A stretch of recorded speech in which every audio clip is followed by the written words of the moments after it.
I call the Shadow Secretary of State, Jonathan Ashworth, to ask his urgent question. Grateful to ask the Secretary of State to update the House on the COVID-19 vaccination programme. Secretary of State. Thank you very much, Mr. Speaker. Mr. Speaker, at 6:31 this morning, 90-year-old Margaret Keenan from Enniskillen, who lives in Coventry, became the first person in the world to receive a clinically authorised vaccine for COVID-19. This marks the start of the NHS's Herculean task to deploy vaccine right across the UK, in line with its founding mission to support people according to clinical need, not ability to pay. And this simple act of vaccination is a tribute to scientific endeavour, to human ingenuity, and to the hard work of so many people. Today marks the start of the fight back against our common enemy, coronavirus, and while today is a day to celebrate, there is much work to be done. We must all play our part in suppressing the virus until the vaccine can make us safe, and we can all play our part supporting the NHS to deliver the vaccine across the country. This, Mr. Speaker, is a task with huge logistical challenges, like the need to store the vaccine at ultra-low temperatures, the clinical need for each person to receive 2 doses 21 days apart, and I know that the NHS will be equal to the task. I'm sure we will do everything that we can, everything that's humanly possible, to make sure the NHS have whatever help they need. The first 800,000 doses of the Pfizer-BioNTech vaccine are already here in locations around the UK, and the next consignment is scheduled to arrive next week. This week we will vaccinate from hospitals across the UK. From next week we'll expand deployment to start vaccinations by GPs, and we'll vaccinate in care homes by Christmas. And as more vaccines come on stream in the new year, we'll open vaccination centres in larger venues like sports stadia and conference halls. Mr. Speaker, people do not need to apply.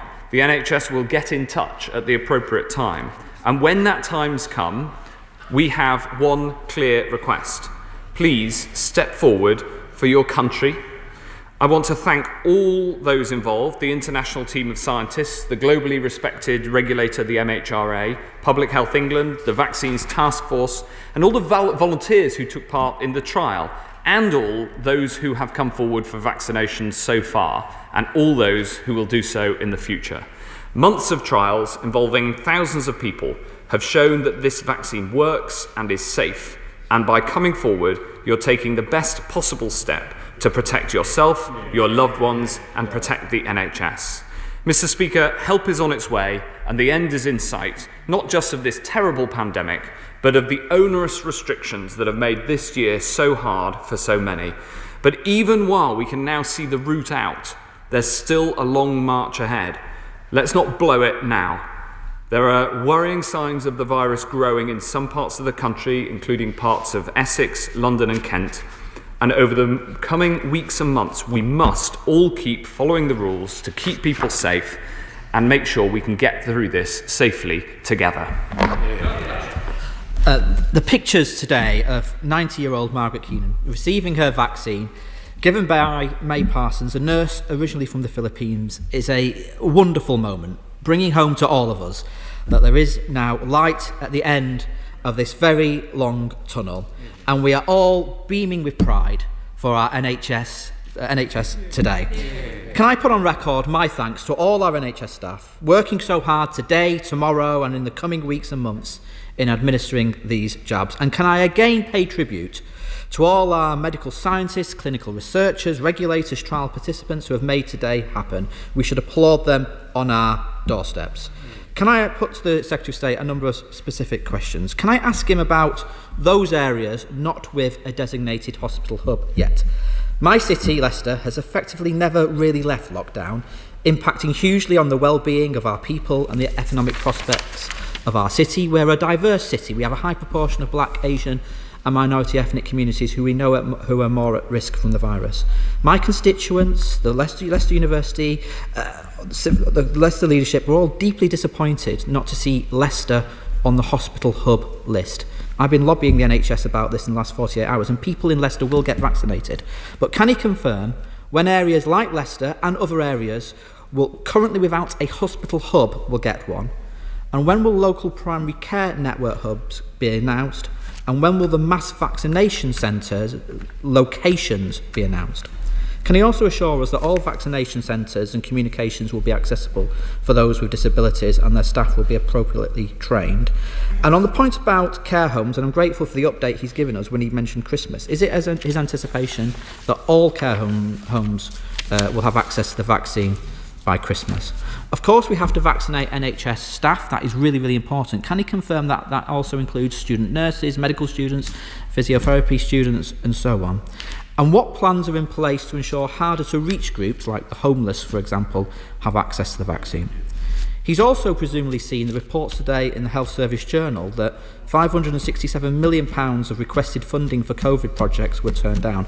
Can he guarantee us that the NHS will get all the resources it requests to ensure the smooth and rapid rollout of the vaccine? Now, he has indicated in the newspapers at the weekend that the tiers could be loosened by March if update is successful. In the same way we receive daily published figures on case numbers and tests processed, can we receive daily updates on vaccination doses administered, and could that be by priority cohort? And finally, can I ask him what the plans are to tackle anti-vax harm online? I've literally just been sent a WhatsApp video claiming this is all a global plot to change our DNA. We know harmful content circulates on Facebook and other platforms. This is garbage. How can we deal with it? But this is indeed a momentous day, and we can all look forward to a much better 2021. Secretary of State. Well, that's right, Mr. Speaker. We can all look forward to a much brighter 2021, and we must stick with it for now. But we can see the way through this. He asked several very reasonable questions. We start today in vaccinating in 70 locations across the UK, and we will expand these locations over the coming days. Today we will set out the next tranche of hospital hubs, including Leicester, and vaccinations in Leicester will start in the coming days. In terms of the access to the vaccine, of course we need to make sure that it's available to all, and that includes all with disabilities, and that includes all, including our most vulnerable people, like those who are sleeping rough. And this will be best accomplished when we get the primary care community vaccination model rolled out, which will be in the coming weeks. We need to make sure that the assurance of how you get the vaccine physically out into the primary care networks can be assured as safe, because obviously that is one step more difficult than vaccinating from a hospital, hence why we've started in hospitals, and then we'll get out to primary care and community delivery, and then into the vaccination centres after the new year. He asked about NHS students, and the definition of NHS and social care staff set out by the JCVI is those who are patient-facing for obvious reasons. And we'll set out more details in due course. And finally, he asked about the publication of data of the number of vaccines that have been administered and according to what priority groups. And we will set those details out when the vaccinations have happened, so that people can see how the programme has been assessed. But overall, may I join the honourable gentleman in saying how wonderful it was to see the pictures on the TV this morning. Emotional for many of us, and I'm delighted that we've been able to make this progress. Select Committee, Jeremy Hunt. Thank you, Mr. Speaker. Like many, I would like to congratulate our scientists. I'd like to congratulate the Health Secretary himself, the Vaccines Task Force, and NHS frontline staff, all of whom have made this extraordinary day for our country possible. But it is very, very cold outside, and the question on many people's minds is, are they now able to book a summer holiday? So what is his answer to that question, and is there anywhere in particular he would recommend if the answer is yes? Mr. Speaker, it makes me very proud that we've managed to get this vaccination programme started sooner than many people anticipated. You know, people told me it was not going to be possible and that it was all very difficult, and it has been difficult, but we've got there. And we've got there because of international science, working with German scientists and American pharmaceutical companies, and people right around the world working on this project. I do have high confidence that the summer of 2021 will be a bright one without the sort of restrictions that made the summer of 2020 more restricted. I've booked my holiday, Mr. Speaker. I'm going to Cornwall. Let's head to Scotland to Martin Day, the SNP spokesperson. Martin Day. Thank you, Mr. Speaker. The commencement of a safe and effective vaccination programme is extremely welcome indeed. However, recent studies have shown as few as 54% of the UK population are certain to have the vaccination. There is clear need to counter misinformation, be that online scare stories or jingoistic nonsense. So what extra steps will the Minister take to ensure public trust in the vaccine's safety and effectiveness and encourage its take-up? What assurance can he give that there will be a fairness in the access to the vaccine until it is widely available? And when does he think it will be available to anyone who wants it? During which period will the UK government commit to a similar strategy to the Scottish government of pursuing eventual elimination of the virus? And with a vaccine now available, this is more possible than ever before. Thank you very much. Well, it is only with a vaccine that we can finally defeat this virus and get life back to normal. And this UK project has made huge strides forward, and I'm very, very grateful to NHS Scotland for the work that they're doing right now in making sure that this vaccine can reach people across Scotland, as the NHS is doing in Wales and Northern Ireland and England. It is a big team effort, and it's because the UK Vaccines Task Force was the first out of the blocks in order to buy the vaccine that we've been able, along with the smart approach taken by the MHRA, that we've been able to get to this point before any other country. He asked about fairness in access. Absolutely, fairness is critical. Hence, we'll be following the clinical advice of the Joint Committee on Vaccinations and Immunisations in terms of priority, and that's again right across the UK. And finally, I agree strongly with him, and in fact the honourable member for the front bench opposite also raised this point, and I didn't answer it, so I shall now. Countering disinformation is incredibly important. That is best done with positive information and explaining objectively why the vaccine is safe and how it's safe. I think the thing that we can all do in this House is positively talk about the benefits of the vaccine for keeping you safe and keeping your community safe. I would pay tribute to all those so far who've been willing to come forward and talk in public, and thank those who've had the vaccine already since 6:30 this morning and been willing to tell their story publicly to help others to have the confidence to do the right thing. But the final thing I'd say is that surveys of the UK population show that we have one of the highest acceptances of taking this vaccine anywhere in the world, and the numbers who are enthusiastic about it are rising at the moment, and we need to keep it going. We now come to Holly Monbecraft. Speaker, can I echo the Secretary of State's thanks to the MHRA for their tremendous work in making sure this vaccine is safe. I look forward to having my jab as soon as it's my turn, and I'll encourage everybody I love to do the same. Earlier this week we learned that Scunthorpe Hospital wasn't among the first group of vaccination hubs. Can my right honourable friend provide further clarity on how those hubs are allocated, and can he reassure me and my constituents in Scunthorpe, who are currently in Tier 3, that we will receive the vaccine in the very near future? Thank you. Yes, absolutely. We've started at 70 hospitals across the UK. Those are the ones that are best able to deal with the difficult logistics of having a vaccine that has to be stored at -70.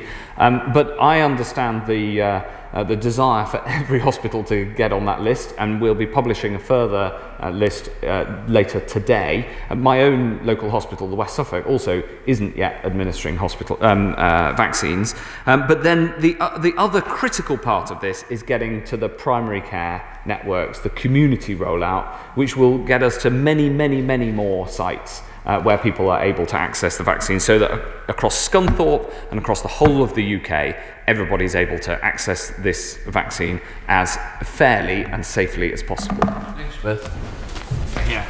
Thank you, Mr. Speaker. It's brilliant that the vaccine programme is beginning. Unfortunately, there are real question marks over who is benefiting from some of the COVID-19 contracts, though. So how will the Secretary of State ensure that cronyism and profiteering doesn't become features of this stage of the COVID-19 response? Well, thankfully, they are, as the NAO set out, they haven't been a feature of any of the response to coronavirus, so that's good. We now come to Demi Green. Mr. Speaker, those on the front line normally face bullets, so my right honourable friend and his entire team deserve the bouquets that they're receiving today. I'm delighted that the William Harvey Hospital in Ashford is already dispensing the vaccine. Does my right honourable friend agree that one of the groups in greatest need who deserve it first are residents of care homes who faced such a miserable 2020? Yes, I do, and I hope that we can get the vaccine out to residents of care homes as soon as is feasibly possible. They are in the top priority clinically, and it's simply a question how quickly we can operationalise getting the vaccine out to care homes, and I hope that that can start before Christmas. I'll pay tribute to everybody working at the William Harvey Hospital in Ashford this morning, administering vaccines already and helping to protect the lives of my right honourable friend's constituents. Wilson. Thank you very much, Mr. Speaker. Can I also start by saying what a joyful moment it was this morning to see those first vaccinations, and thank everybody who's been involved in making this happen. I very much welcome the Secretary of State's optimism about our summer holidays next year. However, I would gently point out we've seen some setbacks from some of the manufacturers in terms of when the doses of vaccines will be delivered. Both with Pfizer and AstraZeneca, we're seeing apparently it'll be 3 million doses rather than, I think, 30 million that will be arriving by the end of the year, as was originally forecast. So could the Secretary of State say whether he still thinks it's feasible that the most vulnerable will be vaccinated by the spring, and how many of those of us who are healthy under 50-year-olds might be vaccinated by the school summer holidays? I understand why the Honourable Lady and many others want to know the answer to the speed of the rollout, because we're reliant on the manufacturing process, which is itself a difficult challenge. We can't put figures on when that rollout will be, but we have we hope that we'll be able to lift the measures by the spring, and we hope that by next summer we'll all be having a much more normal summer. But I don't want to put too much more detail on it than that, and I can't put more in terms of the numbers, because there are so many contingencies that mean that what we can be sure of and what we can work to and plan to is for the NHS to be able to deliver the rollout at the speed at which the manufacturers can manufacture. Thank you, Mr. Speaker. May I thank my right honourable friend for all he has done to his fight against the coronavirus, and may I thank the department for this rollout of the vaccine, which is actually a monumental step in our fight against the coronavirus. Just in time for Christmas, the Christmas present we all wanted. And also, does my right honourable friend agree with me that because the UK was one of the first countries to secure the vaccine, we should be able to move more quickly out of local restrictions in the new year as the vaccine is rolled out? Well, I very much hope so, but there's some time between now and then, and so we've got to temper our joy and enthusiasm at today's announcement with the need to keeping each other safe between now and then. So let's not blow it, since we can see that the answer is on the horizon. And can I finally just reiterate the point that my honourable friend made about the team in the department, because my civil servants and my special advisors, Mr. Speaker, have been amazing during this year. They've worked so hard, 7 days a week, often 18 hours a day, and they deserve enormous praise because this is a team effort and nobody can do this sort of thing on their own. Jim Shannon. Mr. Speaker, and first of all, can I say what positive news story this morning when Margaret Keenan got her job, and followed by a fellow called William Shakespeare, which I thought was quite interesting as well. Can I thank the Secretary of State and all those who have made this happen, because it's really good news. Will the Secretary of State outline if he has liaised with the Treasury to secure the funding needed to roll out this vaccine in the devolved nations, bearing in mind that we are behind in our flu vaccine rollout and both cannot be carried out at the same time? And further, what discussions has taken place with the Secretary of State for Defence to provide trained military assistance in the devolved regions to make it happen? Thank you. Well, this year I've sometimes turned for inspiration to the bard. When they prick us, do we not bleed? And so it was a delight and a coincidence to find that Mr. William Shakespeare of Stratford-upon-Avon, a constituent of the vaccine rollout minister, by coincidence, no, don't get any ideas. Was called forward to be the second person to be vaccinated by the NHS. And it was absolutely terrific to see that people right across this United Kingdom are being vaccinated right now according to need, and it's something I hope that can bring us all together. Dr. Kieran Mullin. Can I start by joining my right honourable friend in paying tribute to the scientists and the clinicians and the trial volunteers and many others who've made it all possible. They've given us this light at the end of the tunnel. We have to remember there were no guarantees that we would get any vaccine. To have at least one is fantastic. In terms of the rollout, I'm glad to see a number of sites in the northwest have been allocated, but my constituents will probably be asking, we might expect somewhere closer to home, for example at Leighton Hospital, near Crewe and Nantwich. What are the plans for expanding the sites available for vaccination? Keep expanding the sites available. Of course I understand why people want their local hospital to be dispensing the jab, and alongside hospitals and those vaccination centres we'll make sure that we have sites in the community and we'll get them going just as soon as it's safely possible. Thank you, Mr. Speaker. This brilliant news, which I also congratulate everyone on, does contrast to the rather alarming revelations last night that we may be veering towards a no-deal Brexit. So if that does occur, could he guarantee that there'll be no disruption to supply chains of all these different AstraZeneca, Moderna, Pfizer vaccines, and also rectify the rather Ealing-shaped hole in hospital provision in northwest London? We've got 360,000 people and we're number one in London recently, so that does need fixing. Mr. Speaker, there is very significant provision for vaccination in London, and I'll take up the specific point about Ealing, but London thankfully is a very well-connected, interconnected city. And to assure her on the point about logistical disruption, we have 5 contingency plans in total to ensure that we can continue with the vaccination supply, no matter if there are different types of disruption. We're heading up to Greater Manchester with Mary Robinson. Mary Robinson. Thank you, Mr. Speaker. I'm delighted that Stepping Hill Hospital in my constituency will be part of this historic day as the coronavirus vaccine programme begins. Along with rapid testing, tracking and isolating, we aim to bring our COVID rates down further prior to the tier review next week. In welcoming this fantastic news, will my right honourable friend also agree with me that we mustn't lose sight of the importance of hands, face and space as a key way to keep us virus-free while the vaccine is rolled out to the rest of the population? Yes, my honourable friend is completely right. We've all got to keep doing the basics: hands, face and space, respecting the rules and living carefully with personal responsibility so as to minimise the chance of passing on the disease asymptomatically. We've got to keep doing that whilst we have this great news of the vaccine, as many have put it, the light at the end of the tunnel. Remaining in Greater Manchester with Barbara Keeley. Barbara Keeley. Thank you, Mr. Speaker.